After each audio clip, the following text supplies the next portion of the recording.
Hello, and welcome to KegThat's YouTube channel. Today, I have made a pseudo lager. So, what exactly is a pseudo lager? So, to make a regular lager, what usually has to happen is you have to have very good control over your brew process and, more importantly, your fermentation process. So, the mash has to be kept at a constant temperature. That's if you're not doing a decoction mash, of course. Then fermentation has to be kept at a very cold, stable temperature, so about 10 to 14 degrees depending on the yeast you use. And then it usually needs a diacetyl rest, so it has to go up to about 18 degrees and then cold crashed and stored for anywhere from 6 weeks to 3 months. I would actually strongly recommend that everyone try to make a real lager in their home brewing career, because if you can master that process and get a nice clean beer at the end of it, you are doing very well and you have good control over important processes. Another thing as well is the cell count, because when you ferment cold like that with a lager yeast, it needs a very, very high and healthy cell count, so it shows you can look after yeast in a very good way. However, sometimes maybe you just want a nice malty beer, a nice lagery beer, and it doesn't really matter if it's been fermented at 12 degrees and stored for this long, and this is where a pseudo lager comes in. I often just want to sip on a nice malty crispy beer. A pseudo lager is a beer which is made to taste like a lager but is in fact an ale. And the advantages of that are it's an easier fermentation process, so you don't need such tight fermentation control and such cold temperatures, which may not be possible. You can ferment with regular ale yeast at room temperature, and it's ready as soon as it's done fermenting. Now, this style, of course, does benefit from storage, from lagering, but you don't have to do that, and I actually rarely do, and I still have some really good beer. Of course, regular viewers of this channel will know that we quite like our Kvike here, and so I make my pseudo lagers with Kvike. I use Skare, it's pretty much my house yeast, and the reason being is that when fermented at the cooler end of the scale, it's very clean and it's very crisp as well, giving lager-like qualities to beers. So it means that it gets fermented even quicker. So here's how I made it. The recipe is 4.4 kilograms of Bohemian pills and 500 grams of Munich malt. I'm going to put the full recipe below as well, and also a link to the recipe pack so you can just buy it straight from our website. It's got 25 grams of magnum at 60 minutes as the bittering addition, and 20 grams of saaz at 10 minutes before flame out for the flavor addition.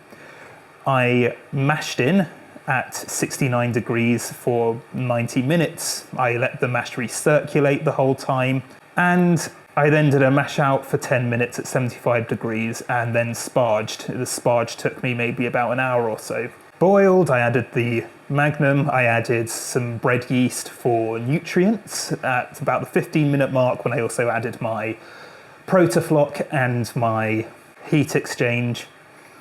And I then cooled it to 25 degrees, transferred the wort into my fermenter, and then fermented at 25 degrees. So the reason I chose that temperature was because between 20 and 25 degrees, Skare doesn't add any esters to the beer. Beyond 25 degrees, you start to get some orange coming through into the beer, which we don't really want in a lager type beer. I actually left it for a while in the fermenter just because I wanted to, I did want to lager it for a bit, leave it for a bit. I mean, I think it was done fermenting in maybe like 5 days or so. I bottled it on the 5th of December, which is almost a month after I brewed it. The OG was 1051.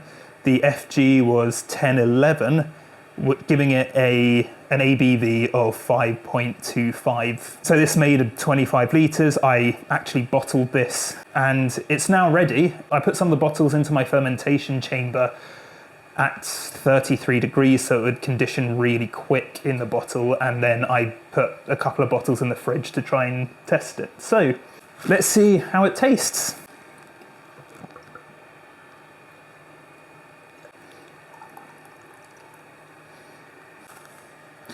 I'm not sure why I add protofloc to these Kvike beers. They're quite cloudy, but they do actually To be fair, they clear over time.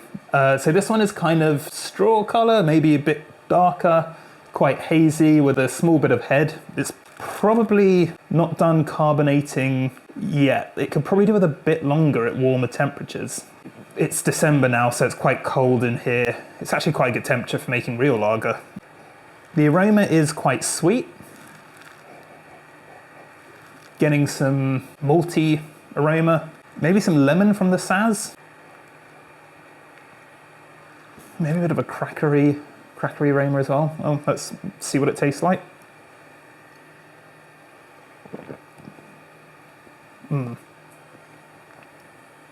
That's really nice and biscuity, very malty, quite sweet. Has quite a bready finish as well. And the finish is quite long, and it leaves that breadiness moves on to a sort of crisp bitterness, which balances out those malty flavours.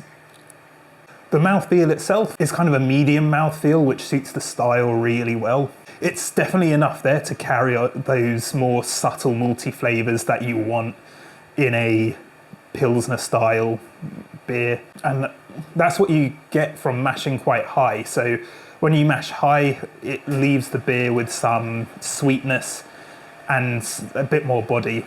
I'm starting to get a bit of maybe lemon, maybe a bit of herb from the saaz hops.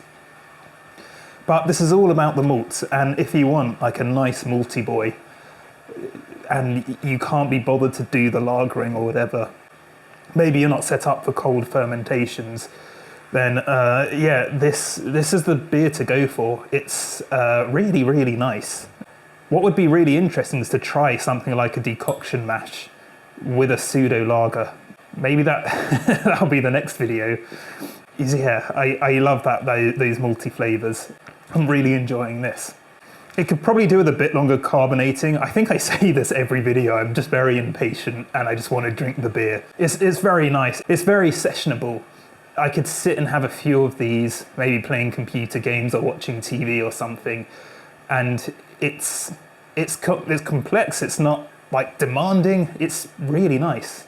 Have a go at it yourself. You can check out our recipe packs. Got this one as a recipe pack. Sometimes I like to add dextrin malt or carapils or something like that, and what that does is it gives some head retention without adding any flavour or colour to the beer. If you make your pseudo lager, let us know how you get on. Be really good to know as well if you also make pseudo lagers with KegThat yeast and how it comes out. But anyway, thank you for watching. If this has been useful, please do like, please subscribe, and do comment below. Thank you.